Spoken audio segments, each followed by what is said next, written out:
All the resources. Exactly. Yeah. And there's a finite amount of coins in each level, and you need all those coins. Exactly.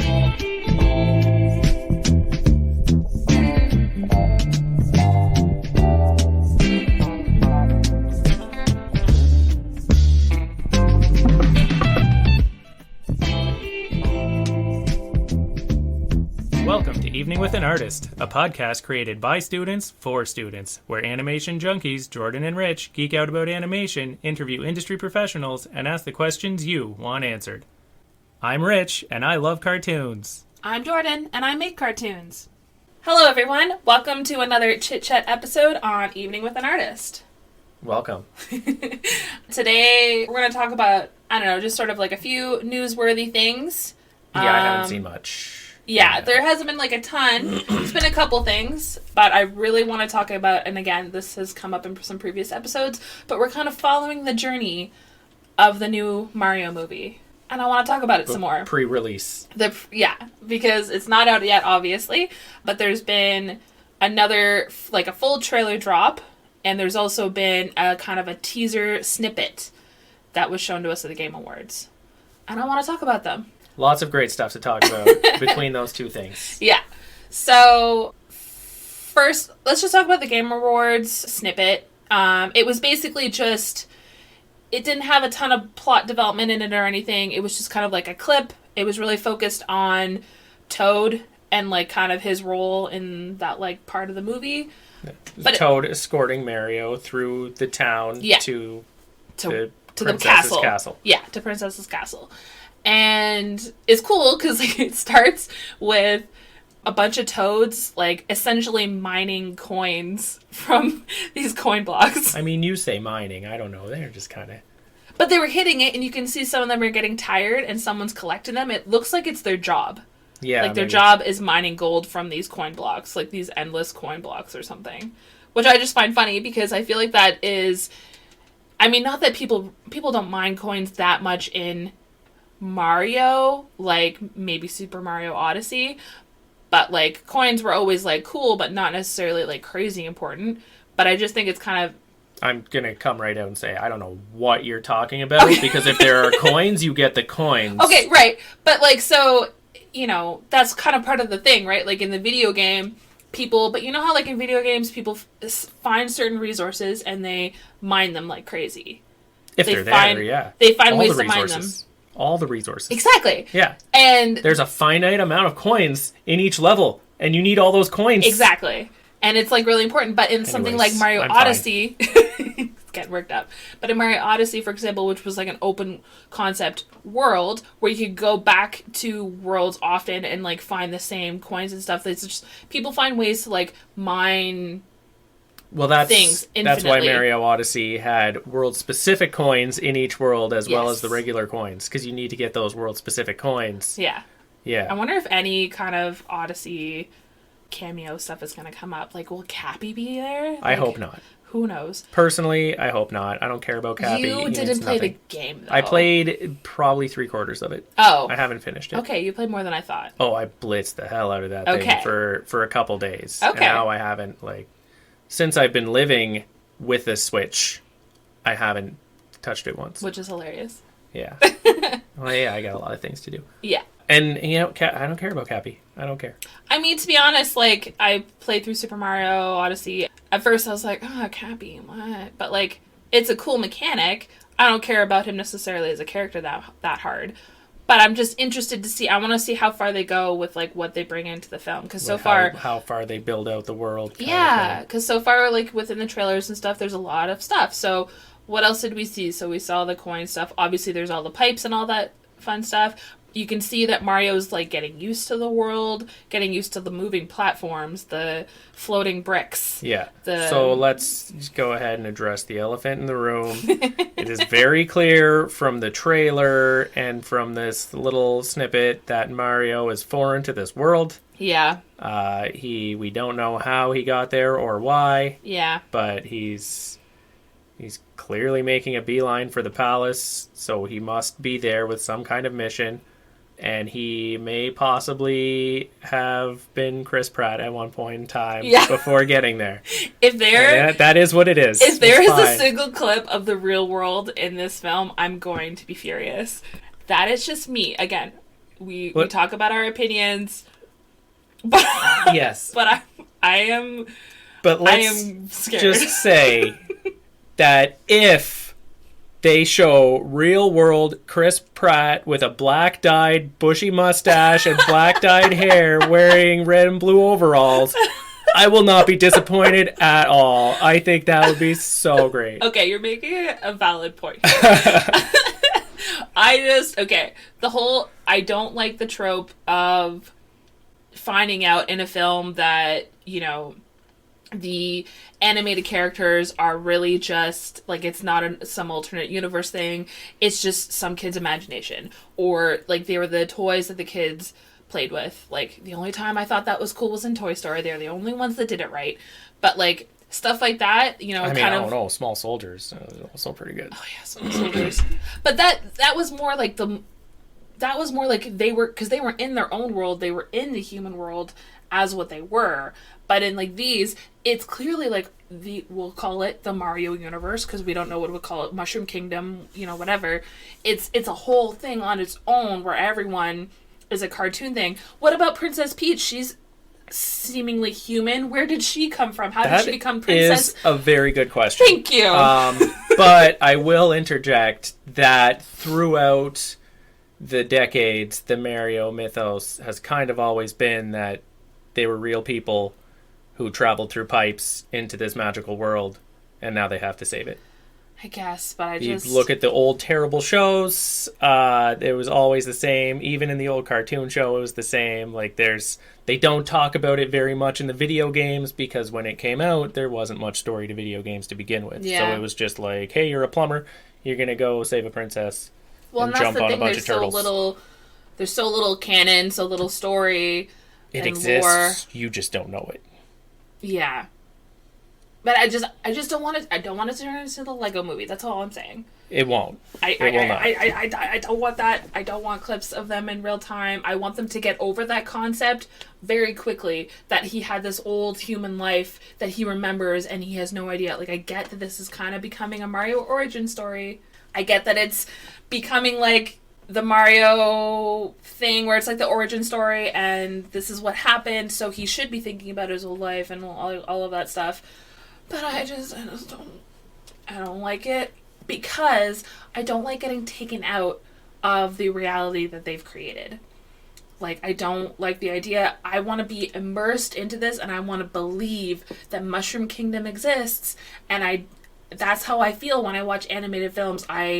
In the moment, I see this as like a thing, I believe in it, and that's the whole point of the film, is they're convincing you that this is real, and I don't want to be taken out of that constantly by being reminded that he's from our real world. But you'll still believe that it exists, because he is all of a sudden there, and he's believing that it exists, right? So the idea that he's from a different world shouldn't take away from your belief in it, because he's going to be going around and experiencing all the things that you would think you would experience if you suddenly ended up in the Mushroom Kingdom. But it does, because it's a trope. Oh, how are these bricks just floating in the air? I guess that's fine. I'll just walk on them. Like, that's fun. I think that's great, and I think they're going to have a lot of fun with it, and it's going to be great. I just wish it wasn't like he was coming from the real world. I wish he was coming from, like, an alternate, like, universe where he was still a cartoon guy. Where everyone's a plumber? Where maybe, or where in the real world, like, if they made real world reference, but it was animated, then I'd be totally on board. Maybe they will. Maybe we'll never see real humans. Yeah, maybe. Who, like, turn into a cartoon counterpart. And, like, I don't think from what we've seen, I don't think we're going to see any live action. Like, I doubt it's going to happen. I just think that, like, the constant reference is going to annoy me. If the world that they come from is like the downtown part in Odyssey. And that's like their like real world where there's like taxis, yes. But that had weird human-looking humans. Yes. Which Mario was not, and that was off-putting. Well, and that's the other thing, because, yeah, so Mario still didn't really seem like he fit in New Donk City, because the humans were like tall and skinny. And had no faces. Yeah, and we're just, like, a lot of businessmen and stuff. But then there was... Like the mayor lady? Yeah. Right, yeah. They have, like, some canon or whatever that they have a past. Like, I think they used to date or something like that. Oh, maybe. I don't remember that much. Anyways, so that was cool. And so she's, like, part of the city, but it's, like, all just full of businessmen. Like, again, it's a weird place. But that's cool. Like, if he came from some other cohesive Mushroom Kingdom-like-esque universe where he was a cartoon character and other cartoon people looked like him, and one day he found a pipe and ended up the other end of Mushroom Kingdom that he didn't know existed, yeah, I would be totally fine with that.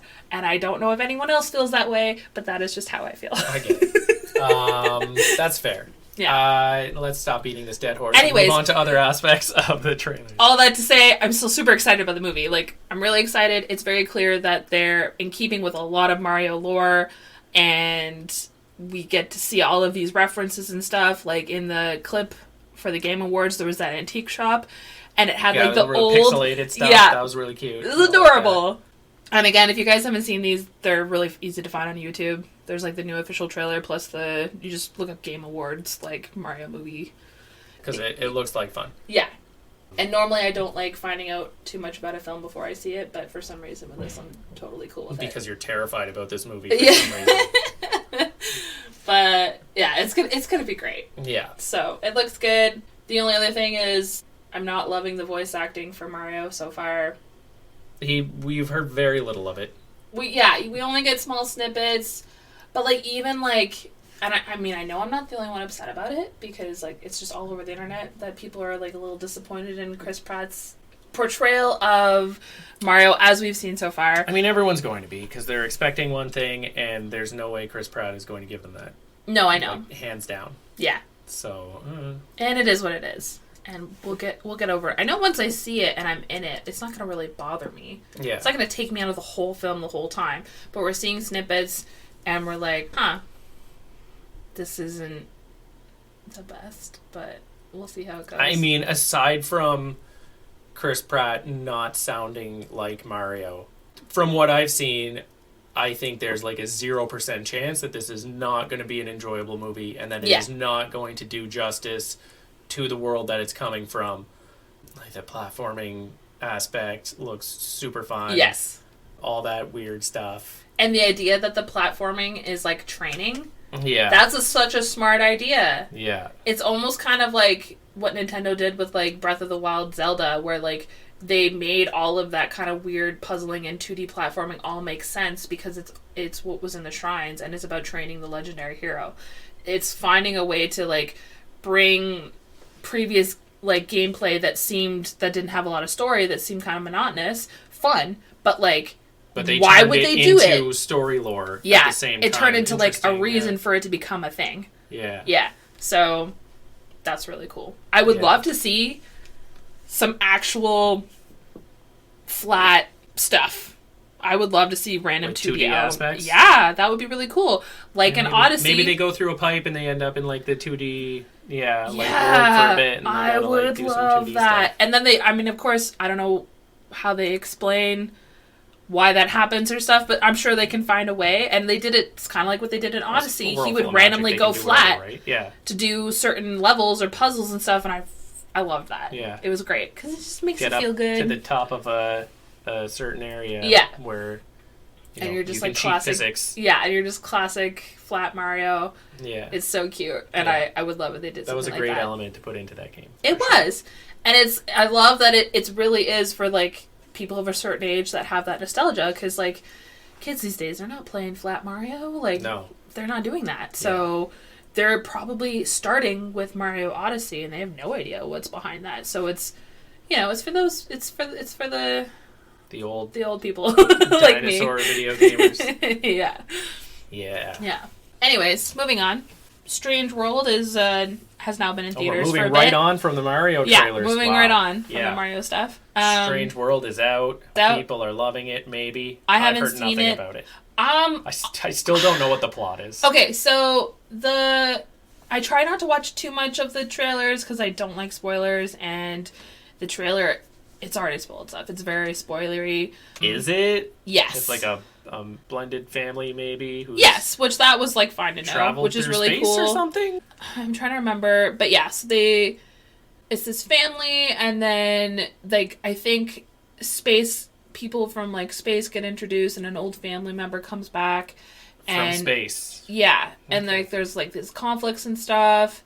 I'm not gonna get too far into it because again, I didn't watch the whole trailer. I didn't watch the whole trailer because I was like, oh, this looks like a movie I really want to go into with like no expectations. From what I have heard, there's like a lot of people not necessarily liking it as much or not liking how it looks. I've heard the animation isn't very Disney-par or Pixar-par like it should be. And I find that hard to believe. But it's a Disney, it's not a Pixar, right? It is... I think it's a Disney movie. It's a Disney movie. Yeah. You're right. Which again, they're owned by the same. True. Pixar's owned by Disney, but they very much separate them into two different categories of film, and you can see the difference. But from what I've seen, it looks cool, and I genuinely want to see it. Yeah. And I really want to like go in and just like be able to formulate my own opinion and not see too much reviews. It's got a 77% rating on Rotten Tomatoes, which is decent. It's decent. It's not terrible, but it's not amazing. Like, yeah, it's probably not going to be like an Encanto or whatever, like of some of the recent stuff they have lately, but I don't know. We'll see it at some point. We'll probably watch it on Disney Plus more likely. Yeah, but it's not a theater movie for me. Yeah, sure. I'm not like, I need to see it in the theater. I didn't even know it existed like before we started talking about it. Well, and I think part of the problem is I don't always know when stuff is coming out either, and I think it's just about how we consume media now, and I miss out on a lot of stuff I wish I wasn't missing out on. Yeah. Like hearing about things, I feel like I need to look into it, and I get more because we look into this stuff. But I don't know if anybody else feels that way, but I just feel like I'm not getting like shown the same stuff because like I don't watch cable and stuff. I rewatch a lot of stuff on Netflix because I stim and I comfort watch things, and so I don't get exposed to stuff as much anymore. But I do have like Disney on Instagram and stuff, so I don't know why it took so long for me to find these things. I don't know. It's all comes down to like that's the thing. You follow these things on Instagram, but they're not necessarily staying up on your feed. Yeah. For when you're going to see them, right? So it would be better, if anything, to like subscribe to like a newsletter or something and have it emailed to you. I know that makes me sound really old because I am. And I'm not sitting around on the Instas and the TikToks all day, like waiting for the new animation news to drop, so that I don't miss it. Like, yeah, I had gotten like we got a subscription to Cartoon Brew, but what was happening is we get constant emails, and I wouldn't take the time to look at them. Yeah, that is the danger. The email, it's not a good way to get things to me to see. Yeah, because I might just kind of haphazardly be like, oh, what, I don't have time for this right now, and I'll delete them. So I don't know what the answer is necessarily, but anyway. We'll see it at some point. It looks cool. I noticed something because we've talked about, I mentioned like Big Mouth in like a previous episode, and I found out that it was made by Titmouse Studios, which is pretty cool. So they've got a studio in LA, New York, and Vancouver. So there is a Canadian-based studio. I thought that they came from Vancouver. Maybe. I didn't know that they had American-based studios. I thought they started in New York. Okay. But I could be wrong. I know when we got some opportunities in school to speak with people from Titmouse, and it's usually people from New York, strangely enough. But sometimes the studios work pretty cohesively, so it doesn't matter too much. You could be living in Canada and work on a show that's at a studio in the US if you're remoting in. So it doesn't matter too much, but that's true. I thought that was cool. So yeah, they made Big Mouth and Human Resources, and they also made Star Trek Lower Decks. Were you watching that? No, I've never actually checked it out. Okay. But it's interesting that they're making that too, because it's such a different style, right? Mm-hmm. Like Lower Decks, I would assume would be made by the same studio that would make Final Space, because they're very close in styles from what I can see, having not watched Lower Decks. Right. But yeah, I find it interesting that they're not the same. Yeah. That's all I got about that. Fair enough. Yeah, I haven't seen it yet, but I was like, oh yeah, maybe I would watch that. We'll see. So in doing my research, I also found this cool thing. So at the Academy Museum in LA, it's like the film museum, they're doing a whole exhibition on the very first like female animator. And I thought that was really cool. And if you try and look into this thing, which isn't coming out until December 19th, 2022, so at this time of this recording, like, it hasn't come out yet, you can't see who they're talking about. It's going to be like a whole secret reveal of who the actual first female animator is, and like when they lived and what they worked on. And finally, it's sort of like a piece where they're finally getting recognized for all this work they've done. So I have a feeling, and from what, like, the small amount of kind of description they give to this exhibition, is there's a lot of stuff that they worked on that they were never credited for. So I think it's just going to be really interesting, because I think it's going to be a lot of recognizable early classic titles that they have been given no recognition for, and we're going to find out what they are. So just putting it out there, if you know, you hear about it, I don't know if we have any LA listeners, but even like once it's out, there's going to be a lot more information out there. And I just thought that was really cool. If you're in LA, go check it out. Go check it out. If you're not, I'm sure if you're 99.9% of our listeners, then it's just something to be aware of. It's just something really cool, and maybe they can do something like that closer to, but like that knowledge is going to be essentially unveiled and be available to everyone soon, and I think that's really cool. So I think after that we're going to see articles and stuff coming up about it. Maybe it won't be a whole big thing, but maybe it'll turn into like a whole big thing, and I don't know. I just thought finding that little tidbit could be like the seed to, you know, something bigger. Turn it into a whole big thing? Yeah. Yourself? Well, through the reach and power of our podcast. I just think that's really interesting, and we're definitely going to have to do an episode on kind of like the early days animation, like the classic roles that people played, and, you know, obviously there was a whole thing with equality back then, and, you know, women animators, well, a lot of women weren't even allowed to be animators. They were ink and paint girls. They were colorists. Like, that was what they were allowed to be. So I kind of hope that this shakes things up a bit, and I want to hear more about it, and like eventually we'll do a little talk on it. It is very interesting how like that kind of glass ceiling works in any aspect of anything. Like, you know, men didn't think women should be doing important, you know, jobs with paperwork and stuff, but then when it comes down to drawing pictures, we don't want women drawing pictures either, because that's like a man's job to draw little cartoon pictures. Like, it's so weird. Yeah. It's so, yeah, the whole thing, it's very like interesting and strange that stuff like that kind of happened, because I feel like men even being creative was breaking a barrier. But, which might have, like, a lot of creative stuff would have been probably seen more as, like, a feminine thing. Although, like, you would think anyways. But I think also back in the day, like, we think, too, most famous painters and stuff were men. Like, it was hard for women to get recognition in literally anything. Not just things that, you know, people would consider, like, scholarly and logical, but also things that in terms of, like, art and stuff like that. Don't leave it up to a woman to push a pose. They don't know the first thing. Yeah. So, you know, it's unfortunate that a lot of that happened, and I'm sure that there is a lot of stuff out there that was improperly credited, or not credited at all but I kind of hope that this exhibit just kind of shakes things up a bit, and I'm really interested to find out who the first female animator was, because apparently we either don't know or we had the wrong one, and maybe it's some from a lot earlier. I have a feeling that it's not new information that they're going to put out. They don't. You looked it up under their thing, and they don't have anything there. So I tried to look elsewhere, and I mean, I know I have to do more research, but I found it really interesting that the exhibit itself was keeping the actual name really hush-hush. Yeah, that seems weird. Yeah, because it wasn't like, we're doing an exhibit on this person. This prolific because lady. if they were gonna do an exhibit on like Walt Disney, they wouldn't be like, oh, we're gonna talk about the world's famous animator and not tell you who it was. They would be like, we're doing an exhibit on Walt Disney. So I feel like maybe it's a name we don't really know already, because if they just said we're doing an exhibit on this person, people would be like, I don't know who that is. But they're being kind of like cagey about it, and I just find that really interesting. So, what have you been watching recently? Okay, so I haven't watched anything a ton that's new. I was rewatching Centaur World again. Because I just... Like, rewatching? You've watched the whole thing and I then have watched it again? watched the whole thing maybe 4 or 5 times now.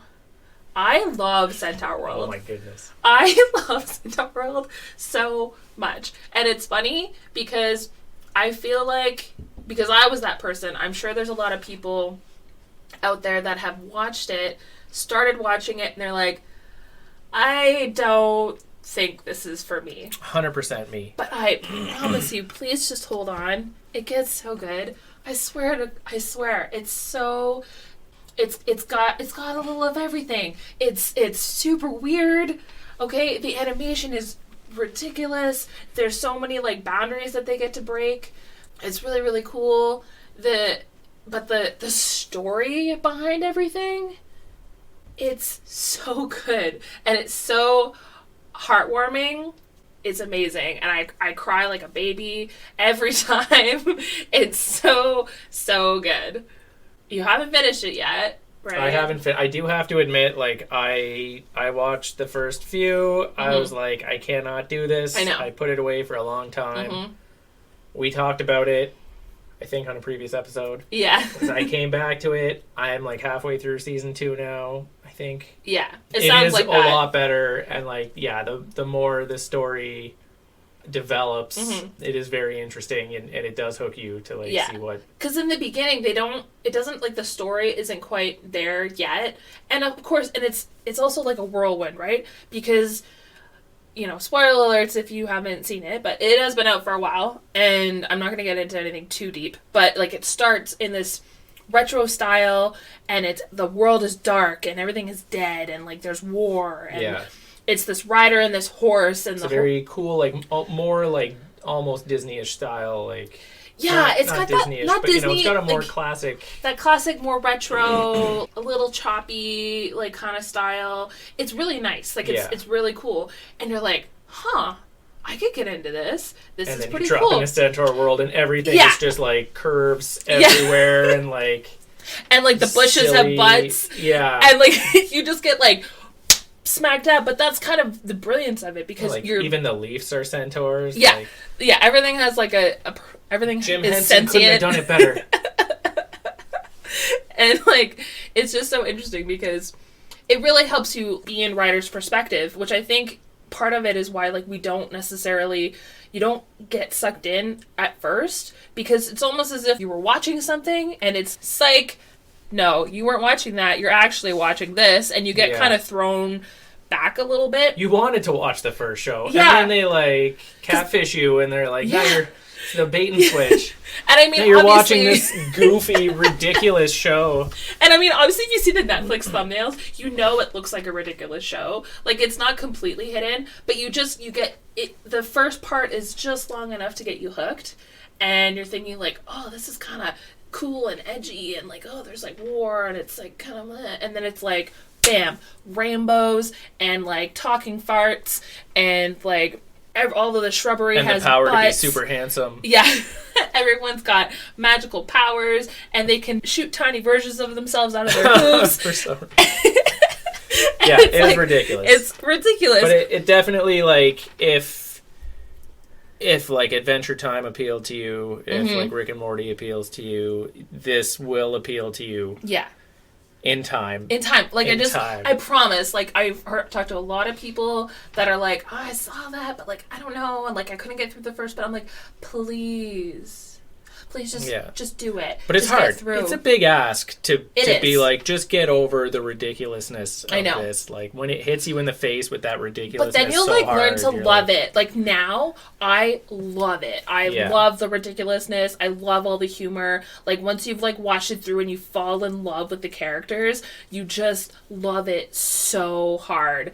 And it's just so good. And then also from an animation perspective, you're looking at this thing where you can see where they keep to rules and barriers, and where it looks really good. Like, remember, these characters are all centaurs. Like, if you are an animator, or like you know about this stuff, you know that animating a horse walking is crazy hard. Like, 4-legged animals are really hard to animate. Yeah. So like, we're talking about all the characters have 4 legs, or almost all of them, and like, you know, there's so much stuff going on, and then you see them going through phases where they completely break barriers. Like, there's this point where they jump off a cliffside, and instead of like you know, squishing down and bending their legs at the joints and, like, looking, like, realistic, and then they, like, leap down into this thing. It looks like someone just took a mouse and grabbed their body and just like dragged it in. Really? Just drag and dropped it in. Like, if you, like... I didn't pick up on that. Yeah, if you, like, analyze it, and again, I've seen it multiple times, so it's but they don't, easier there's for me no to see anticipation in their action. Because they can just break those rules. Like, because there's rules and there are no rules, depending on the situation. Yeah. And it's the same thing, like, with some of them have, like, crazy long necks that, like, stretch up into the cosmos, and, like, there's just, they all have their they can stretch things. a lot farther than expected. Yeah. They all have their things, right? And it's super strange, but especially, like, when you start learning the backstory of the characters, which, like, you're about to get there, and you're just, I'm about to get there. Not the listeners. Knowing, maybe some of them, but... Yeah, maybe some of you, but, like, knowing where Rich is in the series, like, it gets so good. But, like... It's good. I hope it gets super deep, super fast. It's really great. And it's just, I don't know, it's just so good. And the story gets so unbelievably good. And it's really engaging. I do have to, so far, it's only got dumber, but like I'm here for it. Yeah. Like the way things have progressively gotten way more dumb is done so well. Yeah. That like you really want to find out. You do how much dumber they can. And like this is the thing, and like I tend to not like. I don't always necessarily like shows like this. I don't necessarily like, you know, that some kind of humor. Shows. Yeah, shows that kind of have that kind of humor, but you really do get into it. Also, the soundtrack is really good. I like all the singing. The singing's great. And like I don't always love musical stuff. I mean, usually I do, but it has that to be good. Yeah, I know. It's hard to believe because I do love musicals. But I mean, they have to be good, right? Like, is some people who are like, "Oh, but it's a cartoon and it's a musical." Like it might really throw you off in the beginning, but the music is really good. I sit at work and I listen to the soundtrack. It's all the time. It's great. I bet you do. So anyways, if you haven't seen it, or if you've like tried to but you're not sure, like please just give it a try. It's so good. And it will eventually definitely have people who worked on it like on our show, because I work with them and they're really cool people, but like the show's incredible. I really wish it was like more than 2 seasons, because it always ends too short, kind of like a long movie, and you're just like, oh, I don't want it to end. But it ended at the end of season 2. Like that was it. And I mean, maybe it was only supposed Clone High's coming back. It's been 12 years? Yeah, it's crazy, right? Like sometimes things pick back up again. Can't wait. I don't know. Like I'm assuming it was always their plan. Like the story definitely wraps up. So like I'm assuming that was always their plan. Was to just do plan for that. Yeah, to do 2 seasons. So, but I don't know. Maybe it'd be cool if one day it got picked up again. Yeah. Yeah. Or they do other things. I don't know. Yeah. Like Avatar, they could. Yeah. They could focus on another horse that goes to Centaur World. They could. Different Centaur. Like I don't know. I'll be watching it many more times. I recently watched My Father's Dragon on Netflix. How was that? I hadn't even heard of this. I hadn't heard of it either, but I was looking at what's new, and I saw that ad, and it was a cartoon, and I was like, oh, I'll give it a shot. It's by Cartoon Saloon, and their stuff is well regarded. Mm-hmm.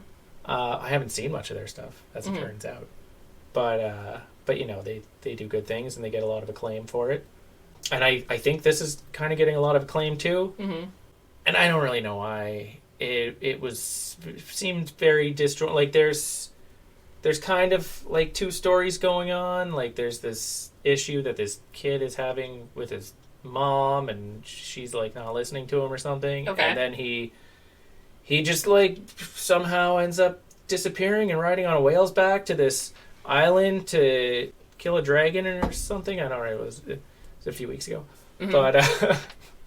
But then he ends up becoming friends with this dragon who's, being held prisoner by the monkey people. And it just like the dragon is, I don't remember his name, Gaten something, the kid from Stranger Things. Oh, really? Yeah. Which Dustin. Kid? Oh, Dustin? Dusty Bun from Stranger Things. Yeah, and he just like, I don't know, I think he likes fart humor or something, which I don't identify with. So, for me, it's hard once you bring fart humor into something for me to still enjoy it as much. But, yeah, so this movie, It didn't get me in the feels. Okay. You know, as much as, you know, it tries to have this story of, like, the kid and his dragon bonding or whatever. And, you know, I didn't get the feels from that. I didn't feel like that story in any way overlapped with the story about the kid and his mom. And then in the end, like, he just finds his mom again, and they're, you know, they don't ever talk about, like, what issues they may have together. Right. Like, it just seemed weird. I don't know. The movie seemed like... It seemed like the whole Dragon Adventure part was very juvenile. Like, it was made for, you know, I don't know, 6-year-olds. Okay. You know, 6 to 8 maybe. Yeah. But the part with the mom that was very real seemed like it like there's no way that's going to be a hook for a kid. Right. Like, it was very much like, you know, the mom's having a really stressful life, and every time the kid asks for anything, she's like, no, like, leave me alone. Like, I'm busy and I'm stressed, and, like, you know, you can tell that, like, the mom's not in a great place.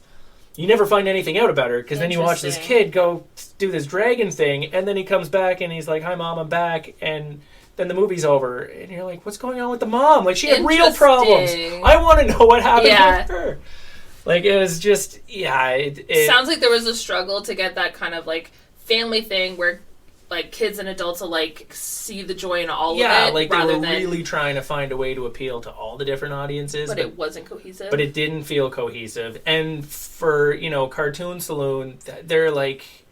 I mean, again, I haven't seen a lot of their stuff, but from what I hear and read, like, they're really known for the way they're telling stories, right? Okay. And I didn't think this movie delivered on the story as well that's as interesting. Could have. Is it worth watching? Would you recommend it to anybody? No. No? Okay. Like, anyone who like, isn't an animator? Yeah. No. No. If they had small children? No. Yeah. Does it look nice? I'd be like, don't waste your time with that thing. Yeah. No, I didn't like the way it looked either. Okay.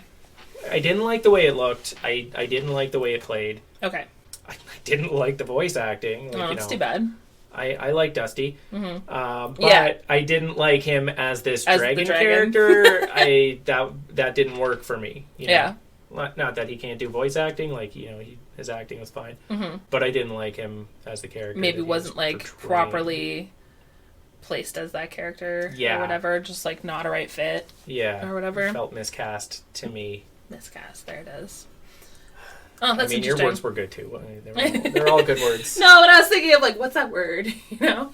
Okay, well, that's interesting. That's too bad, though, that you didn't like it. But, you know, we can't like everything. No, right? it's true. We can't like everything. And, you know, maybe some people like it. Hey, listeners, if you watched it and you think I'm out of my mind for not liking this amazing masterpiece, like, let me know. Yeah. Tell me what I missed, because I definitely missed it if there was anything appealing in that movie. I found nothing appealing, except for the fact that it was kind of slow and quiet, and I could not pay any attention to it if I so chose. Okay, which I may have done from time to time. It was just boring as all hell. Yeah. My father's dragon, 2 thumbs. All right, well, let's we'll segue then into something that it's a little late coming, because it is, you know, it's been a little bit since it's gone out now, but we both watched Wendell and Wild. A little bit. A little bit, not a ton. Yeah, yes, so we were very excited for Wendell. We were super excited about Wendell and Wild. We talked about it before because it's a new stop motion film, and those don't come out every day. No, and I mean, directed by Henry Selick, who did Nightmare Before Christmas and Coraline. Like, very exciting to see more of his stop motion work. Yeah. Produced by Jordan Peele, who is producing all kinds of crazy stuff these days. So you can only imagine it's going to be super crazy. Yeah. So that's exciting. So we both saw it. We'll just go over our thoughts pretty quickly. Maybe one day we'll do like a deeper dive into it, but just like some initial thoughts.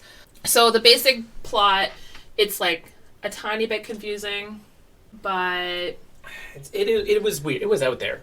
Yeah, like it's there's a lot going on. So essentially this girl loses her parents. She ends up at an orphanage, and then she gets brought back to the town where she lost her parents. She goes to the school, and it's like a kind of like a Catholic girls' school or something. Boarding girls, some kind of boarding school. Boarding school. It's not. It doesn't really say. Like, No. but there's definitely, like, it's run by nuns. Like, there's a very clear vibe. Yeah, you Yeah. get to a school run by a priest and nuns. Yes. It's pretty much all girls. Yeah. They have the uniforms. She's obviously living there. There is a town. Yes. But some of the people empty. don't live at the school, and some of the people... Yeah. Like, the town is it's portrayed as very, like, empty. It's kind of, like, it's very run down because of, like, the businesses that have gone under. They hit hard times after the root beer factory exploded or burned down. Or yes, and then... That was their main cash crop. Yeah, and essentially, so she's coming back to the town. She discovers that she is a hell maiden, and she can, like, talk to demons and stuff like that. And then all the while, there's these parents of, like, one of the girls in the school who were, like, trying to open a big, like... was it a jail? Yeah, I think so. I think they were, for whatever reason, they were trying to open a jail. Yeah, they want to take over, basically, public sector. Like, just bulldoze the town, I think, essentially. Yeah, and make it into a jail for, and treat everyone poorly. Yeah, essentially. They were evil or whatever. It was, like, evil corporate stuff, not to mention like just... megalomaniac, like... Yeah. uber rich people who just want to, like... Yeah, find ways to make more money by exploiting unfortunate people. And then, so the main girl, she ends up getting in, like, she finds out this stuff about herself, she gets in contact with these demons, and she makes a deal because she wants to bring her parents back to life. Yeah, so these demons are... Wendell and Wild. Yeah. Jordan Peele and Keegan-Michael Key do the voices from Key and Peele. Obviously, it's the same Jordan Peele who's producing the thing. Yeah. And they've been living on, like, their father's like, body. It's weird. Like, and he's this huge demon who has, like, an amusement park on his body where people get tortured. Like, it's an amusement park for torturing souls. It's like a weird rendition of hell, I guess. And they're, like, weird groundskeepers who, like, take a cart of hair cream around and, like, squirt hair cream on his hairs to help grow his hairs back because he's balding. I think that's, like, part of their punishment because I think they're, like, not doing a good job or, like, their dad doesn't trust them with, like, running things. It seems like it's some kind of, like, penance that he's, like, making them do. It's weird. But, like, obviously, guys, like, if you haven't seen this, like, go see it. But, like, because it's super confusing otherwise. But this is the first place that it goes sideways for me. Yeah, okay. Because then they start getting high on hair cream. Yeah. And at no point does it ever really address the dangers of drug use in this film. Like, they spend a lot of the film getting high on hair cream. Yeah. No, that's a good point. And it doesn't matter. Like, it didn't, at no point are there any after effects, except for, like, when they get kind of desperate because they're running out of hair cream. Mm-hmm. Like, that's the only bad side to it, is that they need their fix of hair cream. But it's not doing anything to them, that's going to affect them long term negatively. So, like, hey kids, do your recreational drugs. And that they stole it from the dad. Like, he gets mad that they took it because they stole it. But it's not. That's so true. I didn't even think of that. It was such a weird thing. They were like, oh yeah, I'm just gonna, like, eat this hair cream. Yeah. I think it got in their mouth by accident at one time or something, and then, like, after that they got, like, addicted to this hair cream. Yeah, and when you're a kid and you smell Rub A535 and you're like, I bet this tastes like toothpaste. You're just and you're like, oh no, that. Just bite into, like, a bar of it. Yeah. It's funny too because then this hair cream ends up being the thing that brings people back from the dead. Yeah. Like, it's really confusing. I will say, like, story-wise, me personally... We're just going to come out and say it. You liked it. Okay, so, yeah. So, here, like, Rich and I have, like, a little bit of differing opinions on Wendell and Wild. I did like it. However, is it sticking to me and I'm being like, oh my god, this is amazing. Like, I gotta watch it more because, like, I am a person that rewatches stuff often. Probably not... I'm not sure if I will probably watch it again someday, but I don't... It's not going to be another Coraline to you. Yeah, I don't feel the need to watch it. I don't know if it's definitely not going to be, like, a Halloween classic to me. It came out on Halloween. It's spooky. It's not, like, Halloween specifically, but it's got, like, that kind of dark, spooky vibe. The story's kind of ridiculous, and it can be confusing, and it doesn't have the best flow to it. Now, speaking from, like, for, like, animation purposes, the stop motion and stuff, it looks really good. The stop motion was great. It looks amazing. The characters are really cool. all of that, like, it looked really good. Yeah. All the corpses looked really cool.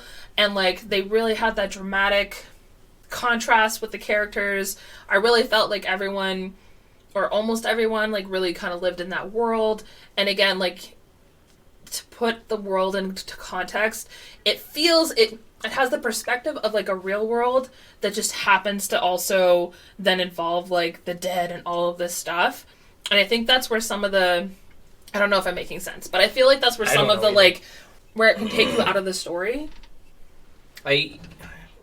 Because it's very real world, especially in the beginning. It's like, you know, her parents died, and, like, she comes back to the boarding school and stuff. The boarding school is kind of weird, but, like, you can almost believe, like, that there wouldn't be anything magical happening in the film, and then it kind of does. And now I just kind of think of it as more of, like, an alternate universe than as if it was happening in the real world. Like, I found, like, starting in, like, the real world, or whatever their version of the real world, and everything had a certain aesthetic. Mm-hmm. And then when it went to, like, their underworld, or whatever, right. small section of underworld that they live in on their dad's belly. Which seems to be, like, right under the ground. Yeah. And watching Gwendolyn Wild, like, the demons... Mm-hmm.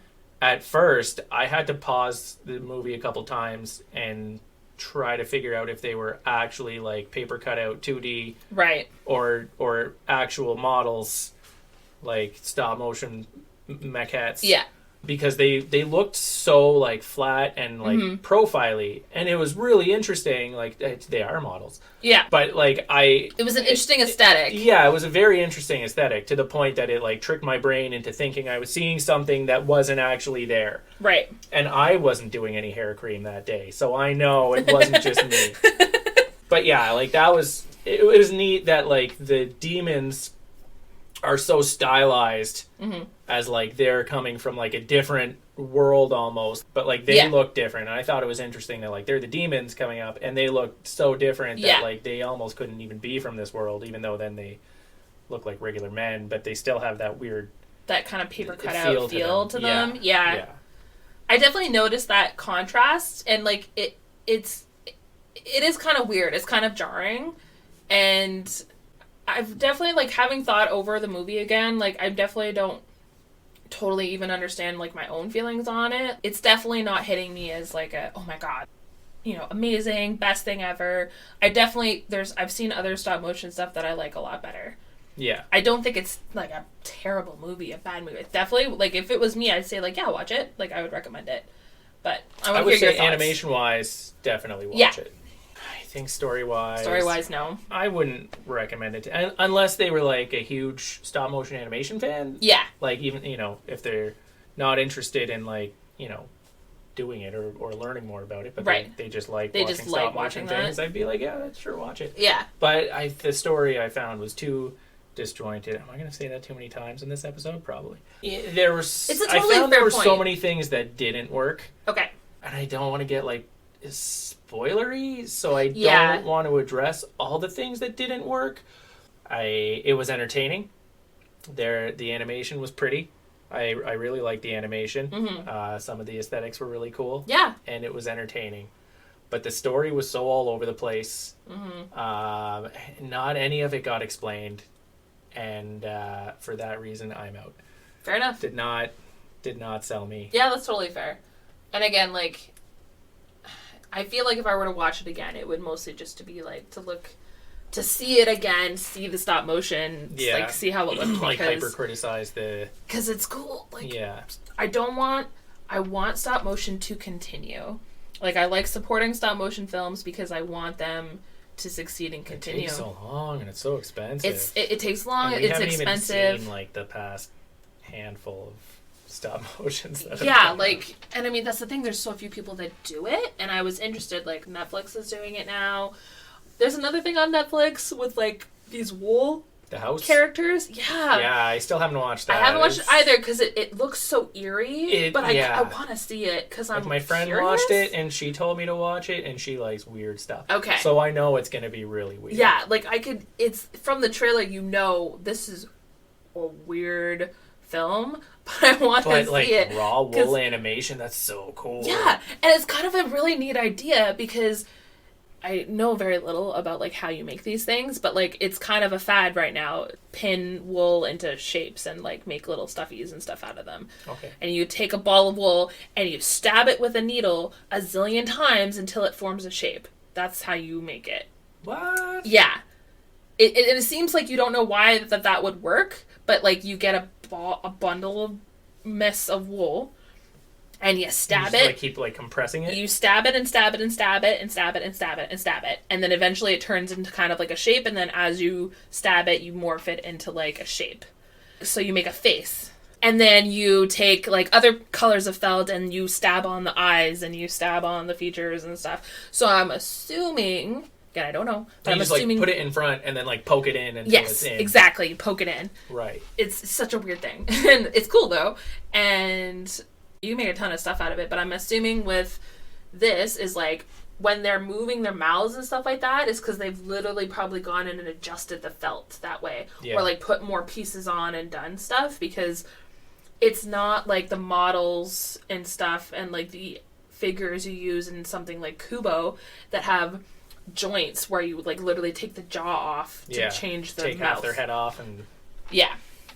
So it's not like that. It's not like you can make a different, like, full model for every frame of these little wool people. Like exactly. Yeah. So they must be doing something like that, which is that's really cool. Like that's really interesting, and like, oh man, that's got to be hard. Like for that reason, I want to watch it. And I would love to watch like a behind the scenes of like how that's made.